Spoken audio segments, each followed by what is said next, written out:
Hey guys, it's CATALEAH. Welcome to today's video. We're going to tour the Leachies Geckos facility. But first, I wanted to tell you guys that I will be at the NARBC St. Louis Expo November 12th and 13th or 11th for VIPs. So go to narbc.com and get tickets to come to the show. Let's go check out Leachies Geckos. Hey guys, it's CATALEAH. I am here touring the That's what you do. Leachies Geckos. And Dave's here too. And me. Wee. Yeah, and Dave's here. Okay. Let's see some geckos. Oh, jeez. Let's see some geckos. You owe me a super tummy.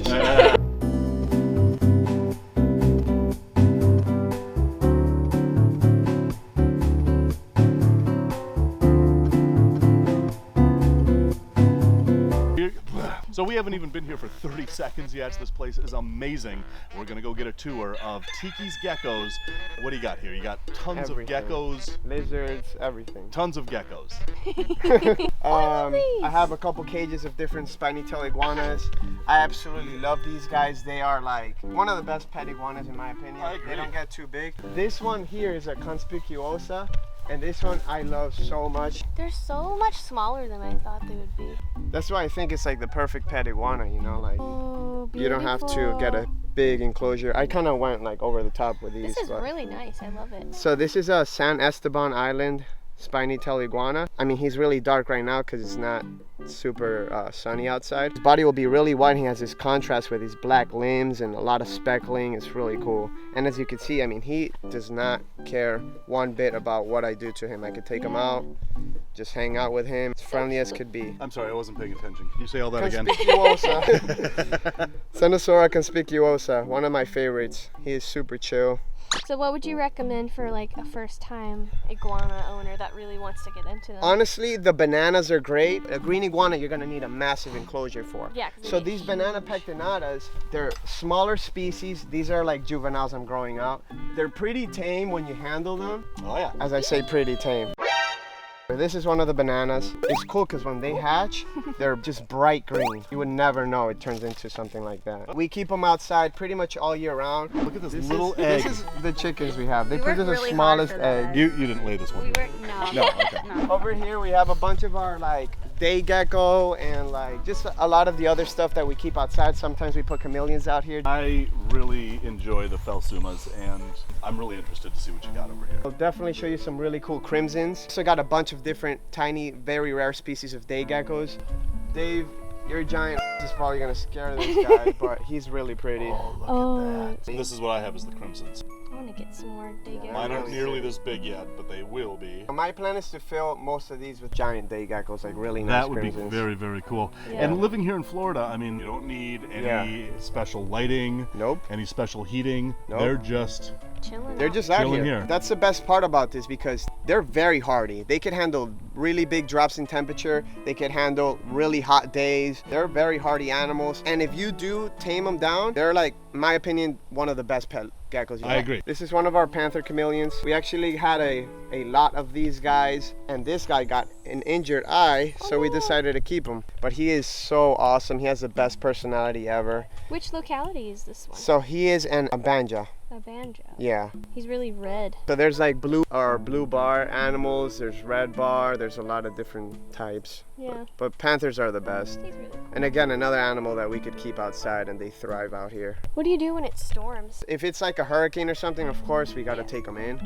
If it's just like heavy rains, like we leave them out here. They benefit a lot from it.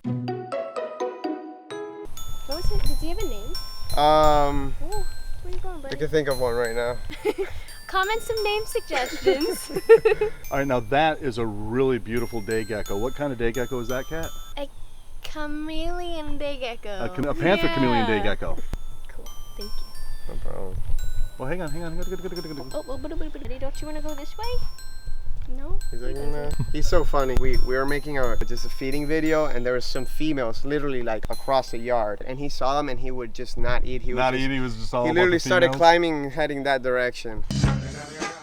Very few people would understand how cool this tree is. This is a rainbow eucalyptus tree, and in like 50 years or something like that, it'll actually look rainbow. Looking at my fake watch. That is a cool tree. Okay, so we are going into the gecko house. The Geckos! gecko house. house. It could be labeled. It could, right. Oh my This goodness. is a new gecko house. This is fantastic, and it's about 30 degrees cooler in here. Yeah. So here we have all our new Caledonian geckos. We have crested, gargoyle, giant, Chihuahua, everything you could think of, they're right here. What did I go to New Caledonia for? I should have just come here. You don't see this kind of stuff in New Caledonia, Dave. That's Chester. So he's probably my favorite super Dalmatian we have. Wow. What line is he from?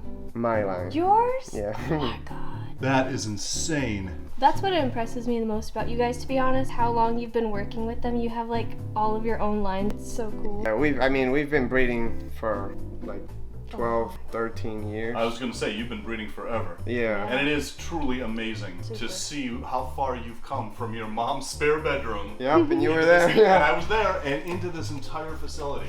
Thank you, man. This Yeah. is very cool, and it's making me a little jealous. I'll show you Deadpool. He's probably... Yes, we got to see Deadpool. This is not Deadpool, but this is one of his girls, and this is a Dracula line girl that I produced years back. But this is Deadpool here, and this animal's about, you know, easily over 10 years old. But this girl at one point was as bright as this guy. A lot of gargoyle geckos, they start to fade once they get older. A lot of the red stripes. Yeah. But Deadpool line has always kept its color very well. It's really great to see Deadpool. That is, Yeah. I mean, that's probably the world's most famous gargoyle gecko right there. Yeah, exactly.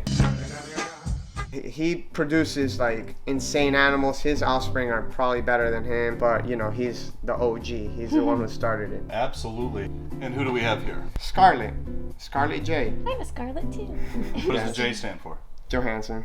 Ah! Thought about Don't that. tell my girlfriend. Dude, where you been? Good. Getting my hair cut. Getting your He thought what? you were gonna chop this off. No, hell no. What is Why it? would I do I that? didn't understand that word. Wait, What is it? girl. Haircut? Cut? Yes, all my hair cut. No idea what you guys are talking about. Do you have cappuccinos? Yes. So at Daytona, I picked up one cappuccino. I'll show you right now. This is the young cappuccino I have. Ooh, what do you think determines a cappuccino visually? I think it enhances the melanin 100%.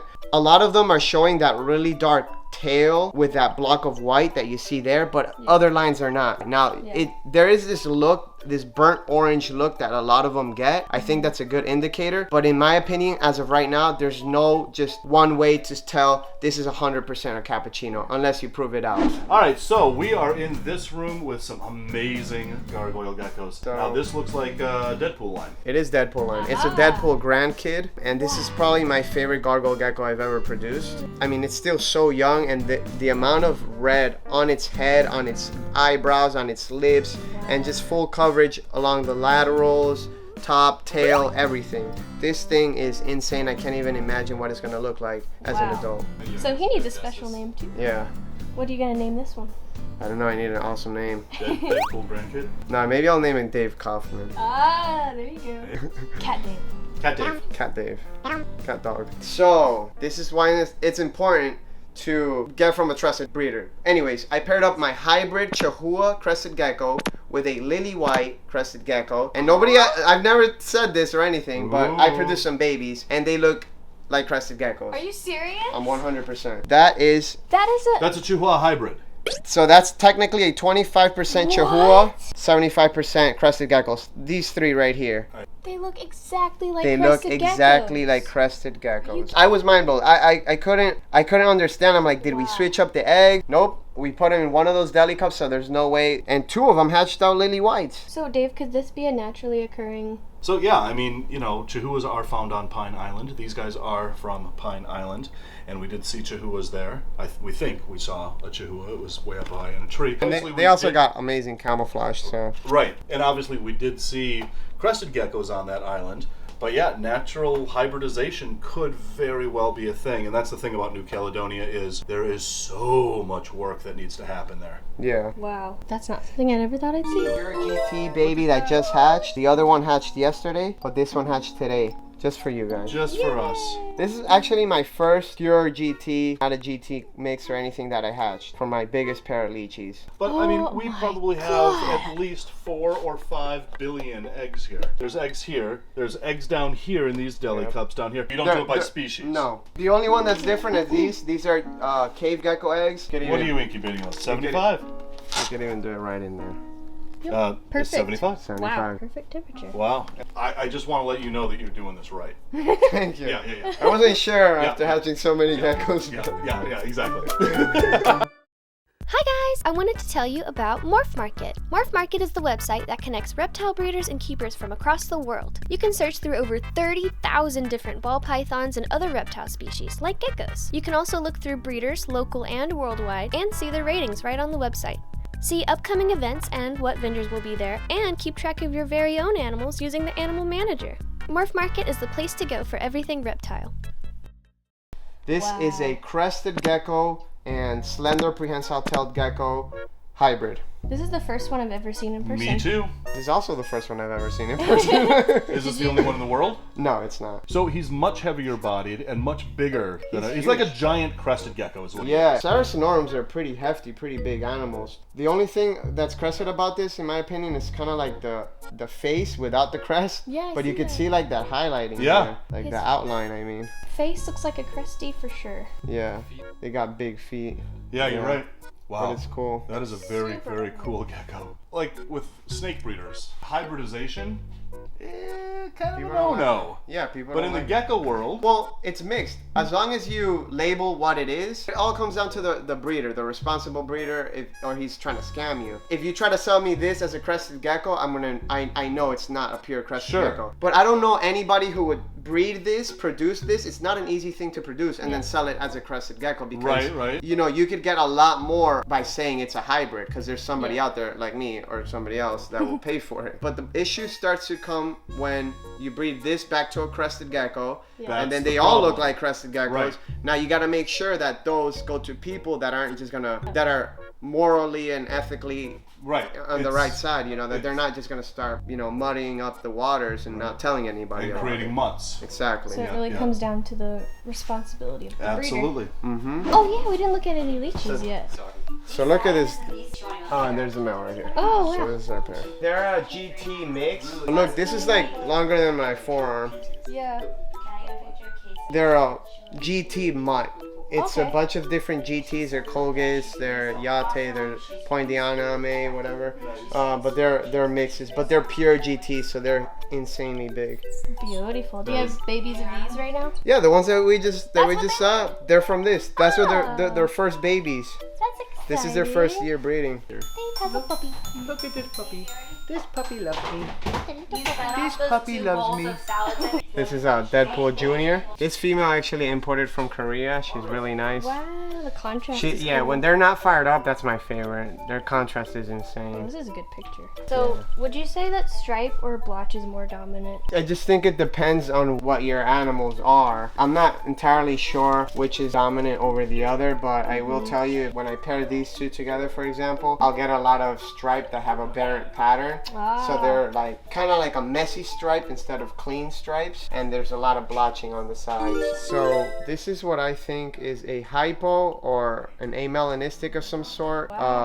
Myself and this other really well-known breeder here in Florida that has done gargoyle geckos for a long time, Paul. He has one similar to this, and we both think it's like either hypomelanism or amelanism. No, this is another really, really light female that I found for him, but you could see, look at the dark stripes on the back. When she fires up, she has those really dark gray stripes running down the back. This guy has none of that. I have some of his babies growing up. Next year, we'll find out if it's a recessive mutation or not. That's and I'm exciting. pretty sure it is. Dave laughing really loudly in the background of my videos. I found the coolest spot in this room. Literally, right in front of the air conditioning. Coolest spot ever. Door. Oh, you got a lot of blueies. Yeah, this is all blue tone. This is all blueies. Yeah, I know. All right, let me show you one of my boys. This is the one that got everything started. He's not the craziest thing, but Awesome. I got him from a friend down in Miami, How Ron old is he? Kudo. He's probably like 8 years old now. All right, so this is obviously a northern blue tongue. This is called the Sunrise, but like he's all 8 years old now, so he's starting to fade a little bit. He Yeah. used to be much brighter. This is the boy that started everything. What's his name? His name's Homer. Homer. Yeah, his lines are some of our most popular like sellers. His Homer line, because he produces some orange animals every single time. This is called a Swedish line. Outside they're way better, but you can see like the complete saturation he has all the way from his head, his limbs, his stomach, and Yeah. his tail. You know that I knew you for years before I realized you could talk? She's a little thin because she gave birth not that long ago, but Whoa! this girl's one of the best babies I've ever produced. She's a red northern. She even has color red all the way to her tail. I'll show you one of her babies. So how many species of blue-tongued skink are there? There's a lot. There's some species and subspecies of them. They also range in Australia and New Guinea, but there's a lot of them. She wants a number, Manny. Give her a I don't. How many do you keep? Alright, how many do I keep? I only keep 2 species. This is a Maruki from New Guinea, and look at the arm pattern on these. And that is how to tell the difference between a Maruki and a northern. Northerns don't have any pattern on their front limbs. Marukis do. And this is a gorgeous blue tongue. Another way you can tell too is look at the tongue. So the Indonesian tongues, they have more like just the tip of their tongue is blue, while the northerns almost have a complete blue tongue. This is what we call an ivory blue tongue skink. These guys are born with a little bit of pattern, kind of like this guy, and they keep fading white as they get older. This is like what we filmed at This Schaumburg. is exactly what we filmed at Schaumburg that you Yeah. selected for the Radalon Awards at I Schaumburg. sure did. This is our first time working with them, so we're gonna grow these out and hopefully next year they'll breed. It's a straight recessive mutation, so if I breed this to a normal, you're gonna get all heads. So very excited to work with these guys. And that's why those are my pick for the Tiki's Geckos Rattle-On Award for the best blue-tongued skink. Good choice. Oh wow. It's kind of like everything in between. We have bearded dragons here. The blue beauty anoles, I think they're really cool. They're juveniles. They look like regular night anoles at this age. These are called Australian rough-throated leaf-tailed Oh, you geckos. have them? Oh yeah. Yeah. That's so cool. So if you want some information on what these are doing in the wild, I'm gonna have to You ask know what, for their Dave? offspring. A morning gecko offspring. Morning, yeah. These things are so cool though. And you know what? They're exactly like this in the wild. Yeah, they're not skittish at all. you, buddy. Alright, so we just finished touring the entire Tiki's Geckos place, and I absolutely love what you guys have done with it. It is amazing, and this is my first time in Florida, so getting to come here was definitely on my list of things. So thank you guys for the tour. You're welcome. Glad I could set this up for you. Yes, thank you, Dave. So they made videos on their channel, and Dave as well, so go check them out. And yeah, see you guys in the next video. Bye! Bye, everyone. Yay. All right, one more. So wholesome.